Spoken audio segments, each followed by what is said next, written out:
Namaste everyone, this is me Anuj, and today I'm going to teach you a very simple series which is called the Virbhadrasana series.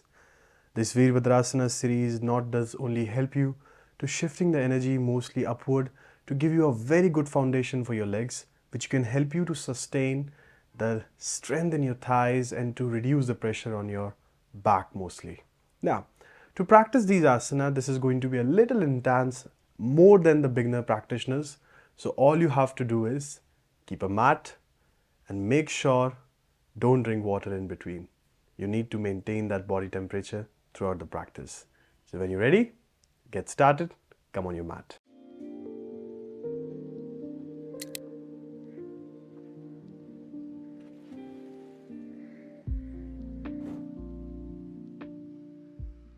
So before we begin the practice, all you need to do is you need to keep your feet 1 feet apart. We're going to start our practice with the 1 feet apart. You have to interlock your fingers right in front of your face. You're going to raise your arms up. And before we start the class, all you have to do is you have to lift your heels up. Just try to balance over here. If any one of you find difficulty in balancing, you can always use the support of the wall by using your one hand against the wall to find the balance. The higher you lift your heels up, the better it is for you. You are stretching your dorsal, flexion of the foot after you're dropping your heels down. Lower your arms down. Now, this time, I want you to end up with the feet parallel on the ground. No matter how you start, you always end up in a duck feet. So let's start the feet in an A shape where the toes are pointing towards each other. I want you to interlock your feet one more time. And now, raise your heels up higher as much as possible. Keep your eyes fixed at one point right front of you. And as you exhale, when you drop your heels down, you're going to come back with the parallel feet. Okay? Now, you're going to take your feet 4.5 feet distance. Before we start our class, before we start our practice, let's start with the Trikonasana, taking your right feet to the right side, making sure the heel should be in line with the left arch of the foot. Taking your hands in T position, lower your right arm down, an extension of the left arm, just by doing a little warm up. Looking up to the left palm, stay there for the count of 1, 2, 3, 4, and 5. Look down to the right palm, inhaling, come up, and once again extend your right arm to the right side, lower your right arm towards the right ankle and look to the left palm. Stay there for the count of 1, 2, 3, 4, and 5. Look down again, inhaling, come up. And now this time we'll go to the other side, taking the right foot in, left foot out, extension of the left arm, and lower your left arm down, raising the right arm up to the ceiling. And now breathe there for the count of 1, 2, 3. You can see my palm, how extension of the spine I'm doing right now here. Instead of compressing and dropping the back, I have to extend. And now inhaling, come up. Let's do one more round, because every time you do the second round, you try to improve yourself. So extension of the left arm and then lower your arm. Look to the right arm. Stay there for the count of 1, 2, 3, 4, and 5. Inhaling, come up and turn the left foot in.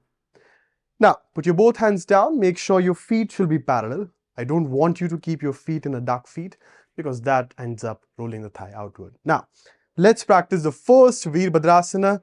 Virbhadrasana. You're going to take your right feet out. You can increase the distance between both the foot. Now, you're going to bend your right knee until your right knee comes in line with the right ankle. Don't lean your upper body to the side, keeping it in the center. Raise your arms in a T position where your palms are facing down and turn your neck to the right side facing towards the right palm. Make sure your fingers are active and you are not trying to bend the left knee. Okay, that is something which we really don't want. Look to the right palm. Keep your back straight, upright your posture. And now slowly straight the right knee, turn the right feet in and take the left foot out. Slowly bend the left knee until the left knee aligns with your left ankle. Keep your arms as steady as possible. The one thing again you can notice here is that both the arms in the straight line in line with my shoulders, which are parallel to the ground. No pinching of your toes, keeping your toes relaxed. Complete weight on the front of the foot. And slowly straight your knee again inside. One more time. Taking your right foot out again. You can avoid the mistakes what you have done in the beginning. You can always watch me to see and correct your alignment. The more upright your posture, the better it is for your indigestion. The less compression on your organs, which gives you a more strength in your body. A straight spine and upright posture have lots and lots of benefits. Slowly straight your right knee again. Turn the right foot in and the left foot out. Bend the left knee and look to the left palm. I live in Jaipur. It's very hot right now. You can see me sweating, which is good for my body. Keep looking to the left palm. Don't drink water in between the class, okay? And now lift up. Hands on the ground. Oh my God. It's not even the summers and the temperature already 40 degrees. Okay, we're going to go to the next pose, which is called the Parshvakonasana. You're going to turn the right feet out. You're going to bend the right knee until it comes in line with the ankle. All you have to do is you have to place your forearm on your right thigh. Make sure it should not touch your knee. It should come on your forearm. Okay? Now, once you place your feet, the back knee straight, I want you to raise your arm up first. Look up to the ceiling if your neck allows you, if you have enough space to move. And look up to the ceiling. Stay there for the count of 1. Don't compress by dropping the body. Keep it active. 2, 3, 4, and 5. Well done. Come up in the center again. Turn the right feet in and the left feet out. Bend the left knee. Place the forearm on your thighs. Straight your right arm up to the ceiling. Stay there for the count of 1. Deeper breaths, but don't hold your breath, okay? 2, 3, 4, and 5. Inhale and come up. Now let's do a little bit of progress here, okay? All you have to do is you have to turn the right feet out. You're going to bend the right knee. You're going to place your right forearm on the right thigh. You're going to extend your left arm over the head and make sure you are extending the left arm, which gives you the length from your waist. Okay, so extension of the spine, pulling the belly a little bit in, rotating the left thigh, your left chest backward. And look up to the ceiling if you can, if your neck allows you. Otherwise, look down. Keep smiling because that's important. I'm sweating right now. That's why I can't. Keep looking up. Stay there. 4, 3. Don't lose your focus. Okay. 2, and 1. Inhale and come up. Go to the other side. Right foot in. Left feet out, bend the left knee and straight. I'm going into the Himalayas for the next video. It's damn hot. Stay there. Extension of the right arm. Stay there. 1, 2, 3, 4, and 5. Come in the center again. Very good. Both hands on your waist and relax. Okay, now we're going to go to the next pose, but before that, let's keep your legs together and let's do the same, rising the heels up, using your calf muscles, engage it, because this acts as your second heart, okay? And your second heart, it pumps the blood back to your system. So you need to keep a good care for this. So interlock your fingers, raise your arms up and lift your heels up.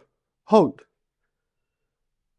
Hold. Keep looking at one point right in front of you, as high as possible. And now, slowly, release your hands down. One more round, but this time, keeping your feet in an A shape because we're going to end up into parallel feet. Now, interlock your fingers, stretch your arms up, and lengthen your spine. Higher, higher.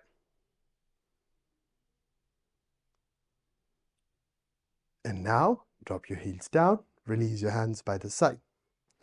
Okay, now let's practice the Virbhadrasana, the first variation. So you have to come onto the front of the mat. Before we start, let's practice Parshvakonasana. If you want, you can always use the brick for the support. You're going to take your feet 1 foot apart. You're going to take your right leg back. Now make sure the back foot remains a 45-degree inward, which gives a good length and the grounding for the right leg. Keeping the left foot extension in the front, right in front of you, raise your arms up. Now instead of bending down and creating a hump in your back, I want you to lengthen and extend your spine further. Try to reach your palms further than your feet. Because our goal is not to create the hump here. Okay, that might boost your ego. We don't want that. We're going to extend the both arms forward. Extension of the spine, looking right in front of you for the breathe. Inhale, exhale, 1. Sthiram Sukhamasana. That's what Yoga Sutra speaks about, the steadiness and the easiness in the posture. Definitely not in the beginning, but as you progress, you can develop that. And now, inhaling, bend the front knee until the knee comes in line with the ankle. Nothing changes for your right foot, the back foot. And you're going to raise your arms up, and you're going to raise your arms up. Namaskar the palms and press your palms towards each other without interlocking your thumb. The more you press your palms, the more you engage your ribs and the upper body. Look up to your thumb, keep your spine straight. Everyone stay there. Don't move too much. And now I want you to lean forward. Okay? Lean little forward. Extension of the spine up. More. Push, push, push, push, push. Push. And come up again. And without touching your hands to your thighs, try to walk forward. Let's see if you can do that. Can you do that? Was it possible? Let me know in the comment if you really did that. Okay, let's do the other side. Taking your left leg back this time. I want your left leg to be in the straight line, but make sure the foot at the back has to be 45 degree in. Because if you keep it 90 degree, you're going to misalign the hip. That is something we don't want right now. You're going to raise the arms up, extension up towards the ceiling, and exhaling, extending your arms right ahead and beyond your feet. Okay? Press the right feet firmly on the ground, keeping the right knee straight. Same for the left. Extension, walk, walk, walk, walk, walk. I always suggest you can always use the break if you want. Stay there. Deeper exhale. And now I want you to bend your front knee in line with your ankle. Raise your arms up. Come on, we are almost getting finished with the Virbhadrasana series. Place your palms against each other. Look at your thumb. Press towards each other. Very good. Keep pressing your palms. Don't interlock your thumb. Very good. Now lean your upper body forward. Lean, lean, lean, lean, lean, lean, lean. The majority of the weight comes on the front of the foot. Stay there. Don't put your chest to your thighs. Keep it away. Independent. And now, without touching your thighs, walk forward if you can do that. And hands down. Simple, isn't it? So, that's our Virbhadrasana series today. Now, let's settle down. I want you to sit very comfortably on the ground, on your mat. Cross your legs. Settle down your body. Let your breath be relaxed. Observe yourself. Now, the whole series, what we have done, was only one round. You can repeat it one more time if you really want. You can go back to the starting and start one more time. And that will be enough for today. So thank you so much. I will see you in the next class. If you really like to practice more, write down in the comment and share to as many people as you want. Okay? Don't be selfish. Don't keep it with you. Share amongst everyone. Thank you so much. I'll see you in the next class. Thank you.